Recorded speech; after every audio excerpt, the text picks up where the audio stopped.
आज ना एक खूप सुंदर पोस्ट वाचली मी तुमच्या सगळ्यांच्या सोबत शेअर करते. तिला ती स्वतः आवडायला लागलीये.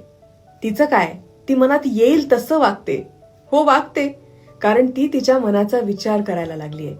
कारण लोकांचं बोलणं मनाला लावून घेता घेता स्वतःचा तिरस्कार करण्यात तिनं खूप वेळ वाया घालवलाय. ते म्हणतातही आजकाल जरा जास्तच उडायला लागलीये, कारण तिला ती स्वतः आवडायला लागलीये. स्वतःची काळजी ही जरा जास्तच घेते.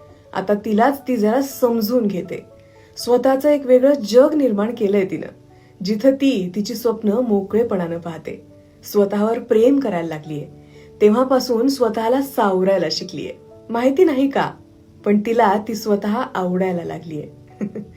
तुमच्या लाईफ मधली जर कुणी एखादीशी स्ट्रॉंग वुमन असेल ना, मुलगी, गर्लफ्रेंड, बहीण, आई, बायको, कुणीही असेल, जी स्वतःची काळजी घ्यायला शिकलीये, तिला हे पाठवा. किंवा जी अजूनही स्वतःची काळजी घेत नाहीये, तिला हे रील पाठवा आणि सांगा की तू स्वतःला प्रायोरिटी द्यायला शिक, म्हणजे सगळं सॉर्टेड आहे.